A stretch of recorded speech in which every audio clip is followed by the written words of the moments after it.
Hi, this is Scott Garibay. Today we're going to talk about Dungeons and Dragons, and we are specifically going to talk about encouraging new dungeon masters.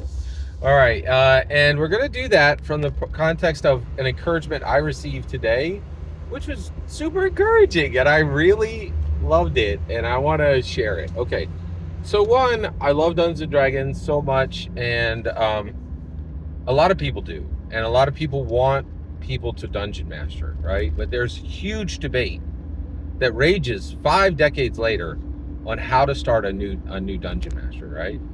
And so first of all, they're rare. They're not even that, like, they're actually, I think we're having more come in because of the 50th anniversary celebration.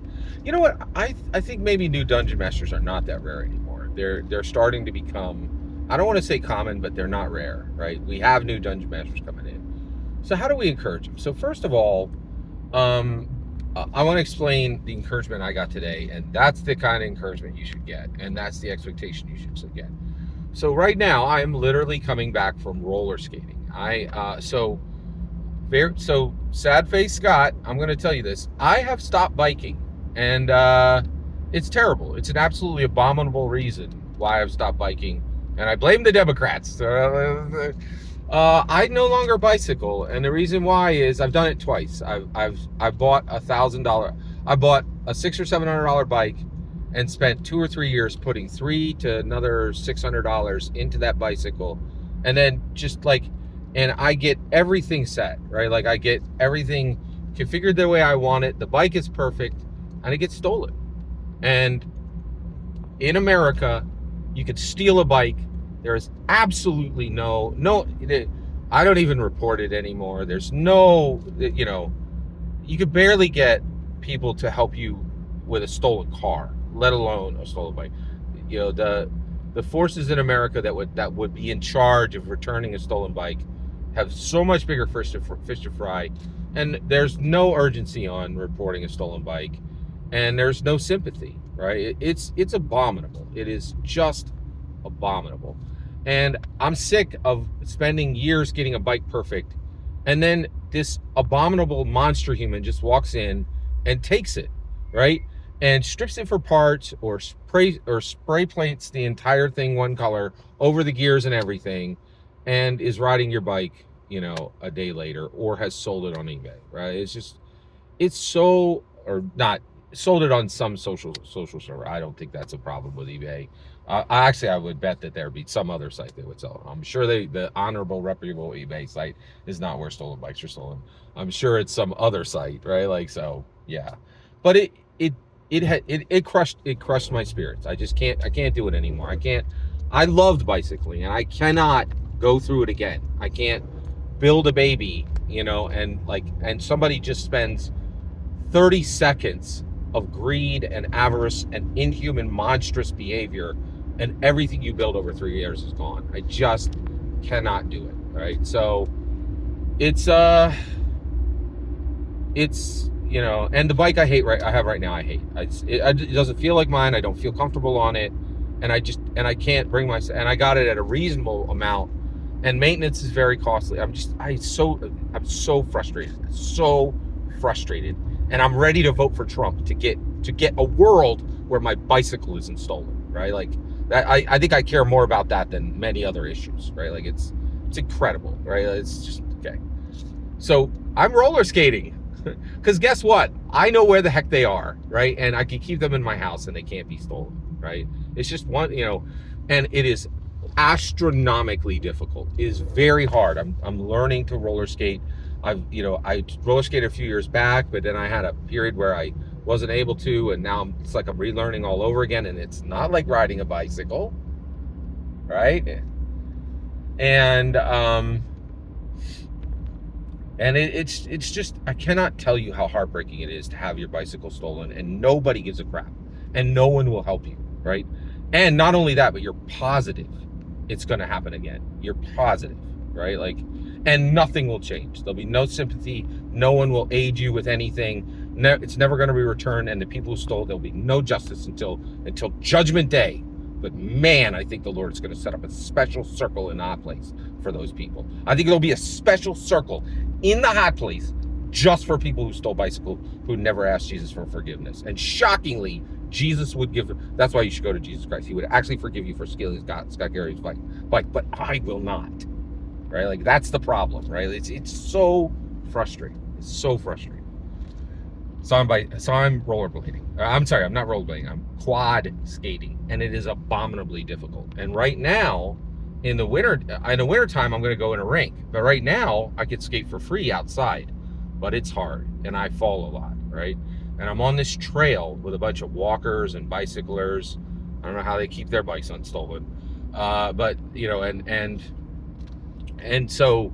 And I think one of the reasons why my bikes get stolen is my bikes look super dope. And you could tell a ton of time and energy was put into them, right? Like, because a ton of time and energy was put into them. It's not some piece of junk off of Walmart. Not Walmart. Walmart sells fine, but some piece of junk off of a big box shop, right? Like, it's real for realsies. And I take the time to build these things out. And then they just disappear.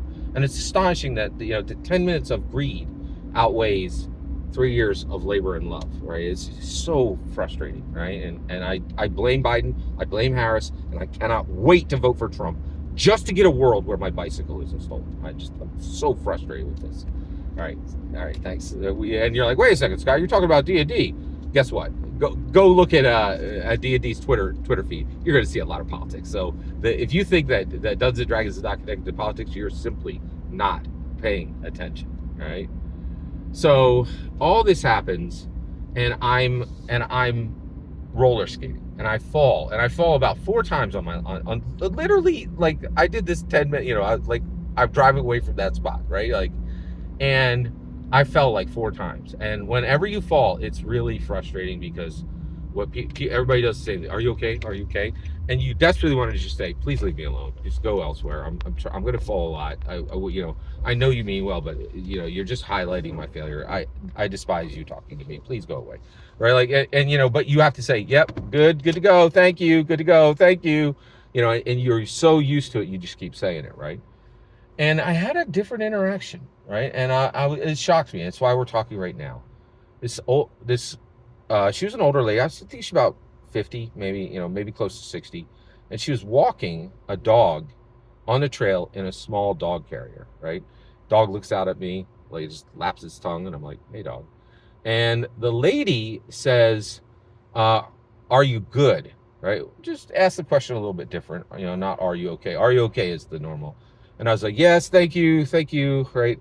And she goes, and she looks at my skates, right? And she says, kudos, you're a conqueror. I was like, yeah, I am a conqueror. And I was like, thank you very much. You know, and I'm sitting on the ground right now from a fall, right? And, you know, I'm sitting in the dirt, in the rock. I'm sitting in dirt, rocks, and grass. I'm literally the lowest I can be. You know what I mean? And she says, kudos, you're a conqueror. And I think the reason why she said this is, like, first of all, you don't see quad skates on the trail ever. I've seen rollerblades once. I've literally never ever seen a single other quad skater there. And everybody else is taking the easier path. They're taking bicycling and taking walking, and they're not falling in front of other human beings and being embarrassed every 10 minutes.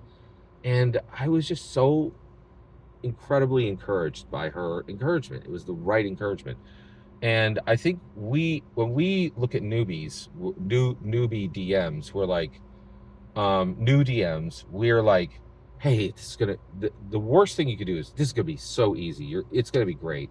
Every player at your table is gonna love whatever you serve up, and you're gonna read the rules and you're gonna understand them, and everything's gonna be and everybody at the table is gonna have fun. It's just gonna be so easy, right? That is a lie at every single level. Running Dungeons and Dragons is outrageously difficult. You read the rules, you don't understand them. You run the rules, you don't understand them, and you realize 3 sessions later that you've been running half the stuff wrong, right? Because you're not a world builder, most of your adventures are bog standard to bad, right? And you're going to lose some of those non-patient players who have been ruined by video games, right? And it's horrible, right? And you will fall, and you will be in the grass, in the dirt, and you'll be as low as you possibly can be, right? And you know what I have to say to you, new DM, when you're there? Kudos. you're a conqueror, in my humble opinion. Every single word you just heard is my humble opinion. The important part is when I get to hear your humble opinion, when you get in the comments and send your traffic. Please consider like, subscribing, and have a fetch millennium.